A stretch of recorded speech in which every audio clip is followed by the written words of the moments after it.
A strong national alternative in Russia today would mobilize the physical, economic, and human resources of the nation. It would commit itself to a bold program of institutional innovation. And on this basis, it would allow the country to engage the global political and economic order without contradicting its own interests or renouncing its collective originality. Such a national alternative would be composed of at least 8 large projects of national construction. The first project would ensure an independent basis for the financing of national development. Russia should never be on its knees, dependent on the interests and favors of foreign capital or foreign power. The wealth of natural resources, including of oil and gas, should be used to invest in the future, in the expansion of productive capacity, and in the education of the people. The operational expenses of the state should be funded by a high and stable tax take. And popular needs, rather than being dealt with through ad hoc subsidies, financed again by natural resource extraction, should have their basis, above all, in a sustained broadening of economic and educational opportunity.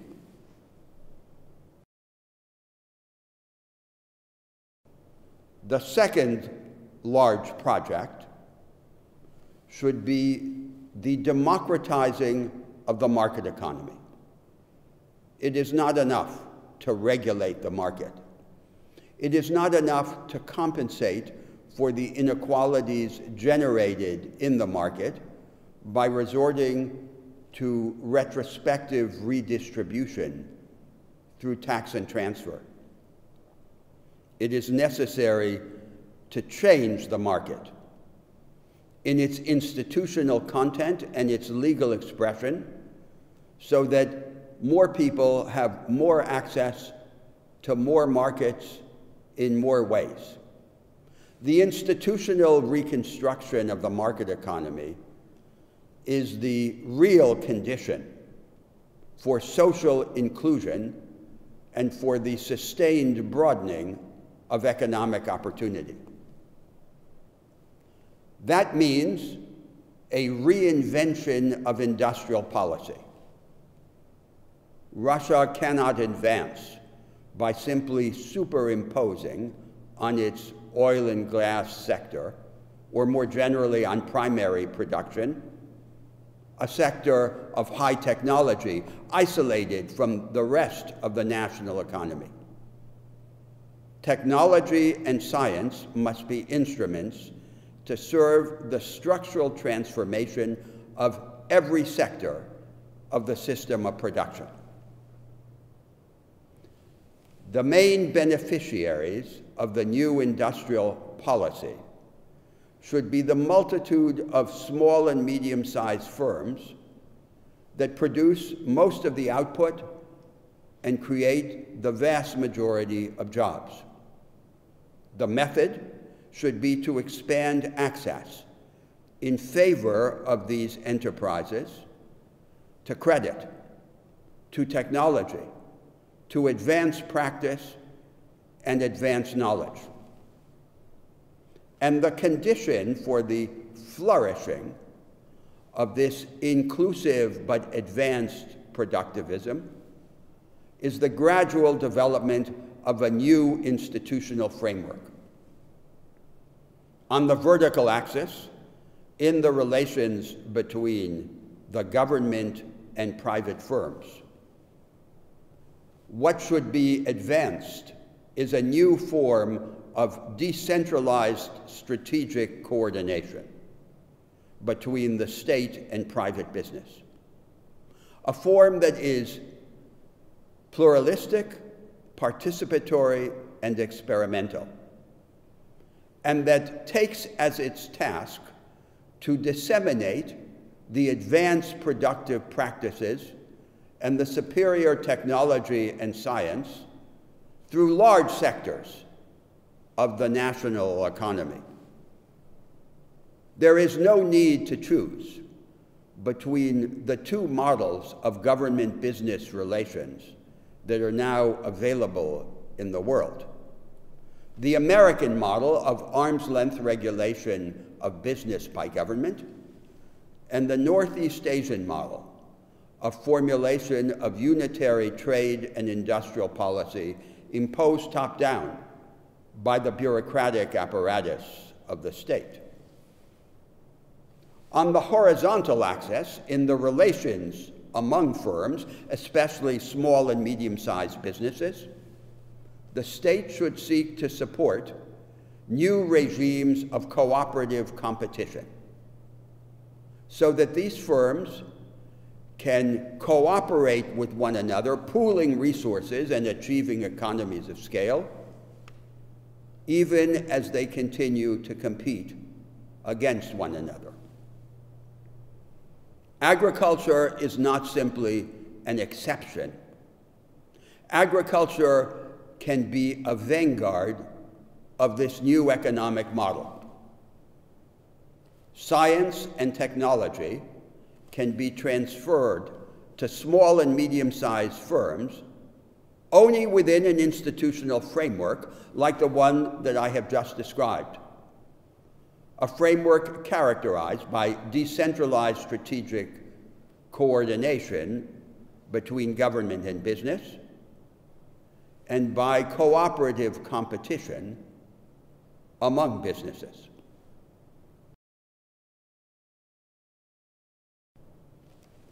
A third project of national construction would enlist finance in the service of production. Finance can be a good servant, but it is a bad master. In all the contemporary market economies, the production system is largely self-financed on the basis of the retained and reinvested earnings of private firms. What then is the point of all of that money in the banks and the stock markets? Theoretically, it is to finance production. In fact, finance as it is now organized uses the transactions of the real economy as a pretext to serve its own interests. What we should want is to make finance serve the real economy rather than allowing it to serve itself. The way to advance this goal is to bring about a series of innovations in taxation and in regulation that would discourage financial activity that has no plausible relation to the expansion of output and the enhancement of productivity. Another initiative is to develop the innovations that would more effectively channel long-term saving into long-term productive investment, exploiting, for example, the dormant productive potential of the vast amount of capital stored in the public and private pension systems, to invest in emergent and innovative enterprise.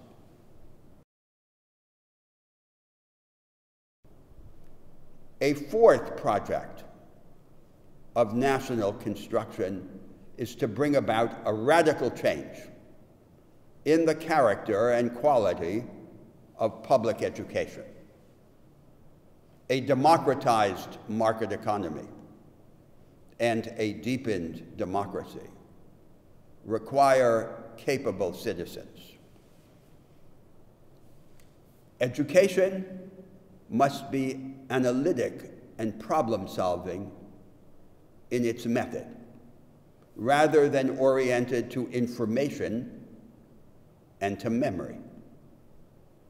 It must use information selectively and deeply as an instrument for the acquisition of analytic capabilities. It must anticipate the cooperative methods of advanced science to the earliest stages of teaching and learning, and reject the combination of individualism and authoritarianism that continues to characterize the classroom. And it must be dialectical in its approach to the received body of knowledge, teaching every subject from at least two contrasting points of view. In a country that is large, unequal, and federal in structure, the advancement of such a radical educational alternative requires the achievement of another goal: to reconcile the local management of the schools with the engagement of local communities with national standards of investment and quality.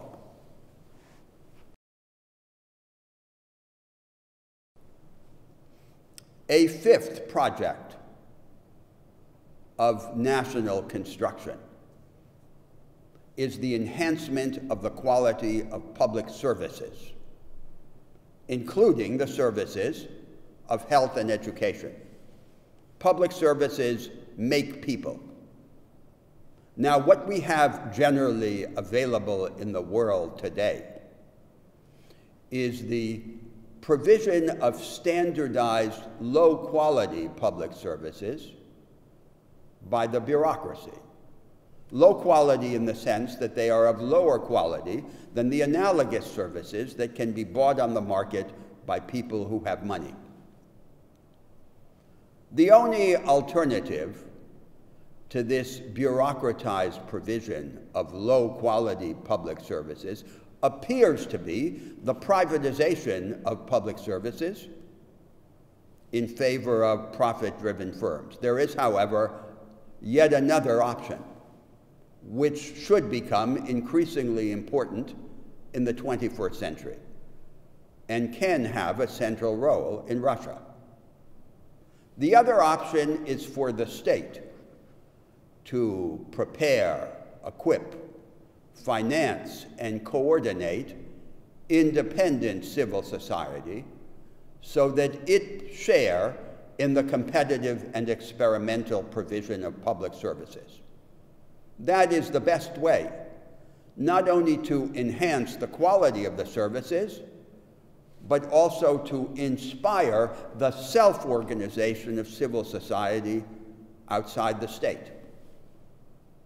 The state would provide a universal minimum of services, operating, as it were, on the floor. And the state might act as well at the ceiling, experimenting with the most advanced and costliest public services. But in the broad space between the floor and the ceiling, the state would work as the partner of civil society.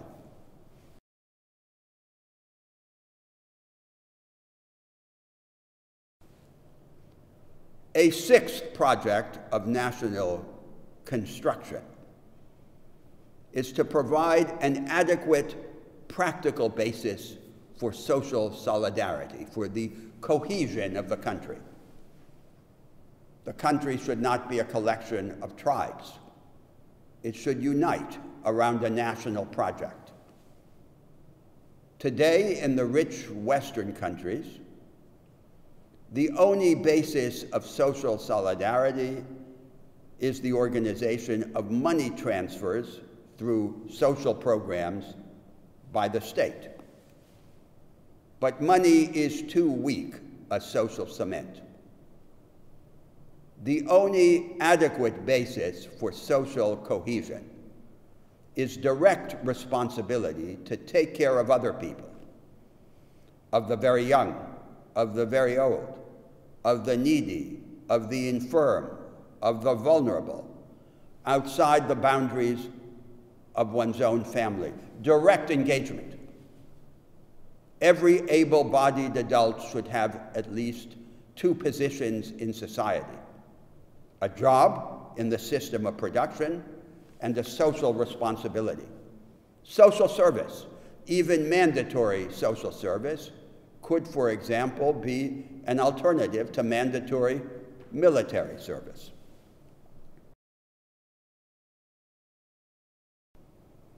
A seventh project of national construction is the organization of an effective state. And an effective state depends on the implementation, the simultaneous implementation of three agendas associated with 3 centuries. The first agenda is a 19th century agenda of bureaucratic professionalism, the organization of a meritocratic civil service. That is a 19th century goal that to this very day, no country in the world has fully implemented. The 20th century agenda is an agenda of administrative efficiency. To reinvent for the public sector standards and practices of efficiency that are typically associated with the private sector. In an age in which mass production ceases to be the dominant style of industry and gives way to flexible, innovative production, the standard becomes higher, not just for the private economy, but for the state. Forms of benchmarking, of assessment of performance, of continual revision of the methods of the operation of the state in the light of experience. The third agenda of development of the state is a 21st century agenda of experimentalism. On the one side, a new form of federalism, a cooperative federalism that allows the different levels of the state to cooperate in experimental initiatives and permits particular localities or sectors to opt out of the general solutions under certain conditions and to create counter-models of the national future. And on the other hand, as I suggested before, the engagement of civil society together with the state in the experimental and competitive provision of public services.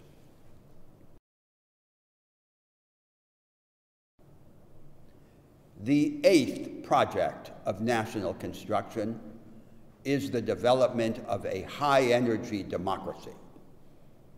A democracy that facilitates the repeated practice of structural reform, that weakens the power of the past over the future, and that no longer requires crisis as the condition of change. Such a democracy should be able to reconcile a strong power of central decision in the state with the expansion of pluralism in politics and of experimentalism in society. We need, therefore, a series of institutional innovations that would first heighten the temperature of politics, the level of organized popular engagement in political life, facilitating access to the means of mass communication in favor of the social movements and the political parties. We need a series of constitutional innovations that would prevent impasse among the political branches of government, through comprehensive programmatic plebiscites or early elections. And we need to exploit the experimentalist potential of the federal system so that the country can experiment with different versions of its future in different parts of itself. The 8 projects that I have outlined define the possible content of a strong national alternative. They are not a blueprint. They are a direction. In every programmatic proposal, what matters most is the direction, and then the selection of the first steps by which to begin to move in that direction.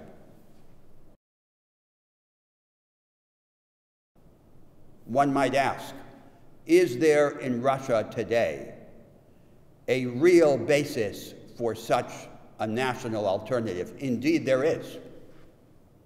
It is possible to develop around these 8 projects and the strong agenda that they together compose a productivist alliance, an alliance of industrialists, of farmers, of technical and scientific cadres, and above all, of workers.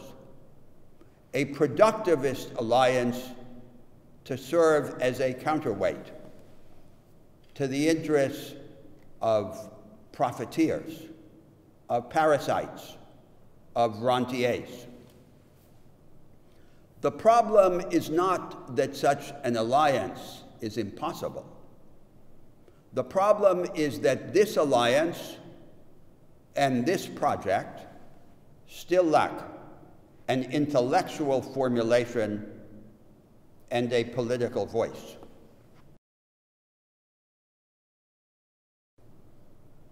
Two groups continue to exercise an exorbitant influence on the political life of the nation.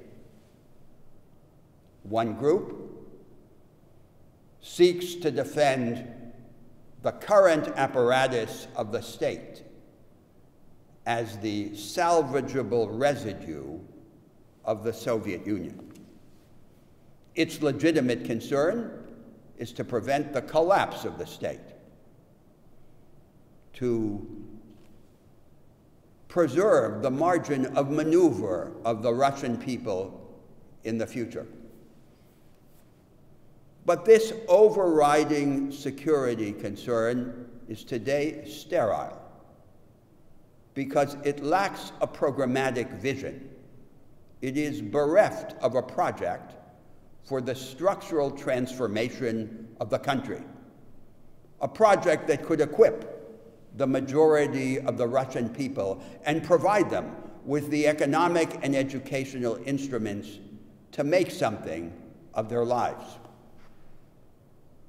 The other group is the group that has been disillusioned with all of the institutional and intellectual residue of the Soviet Union, and that finds in this disillusionment a pretext for submission to the neoliberal ideas prevailing in the West,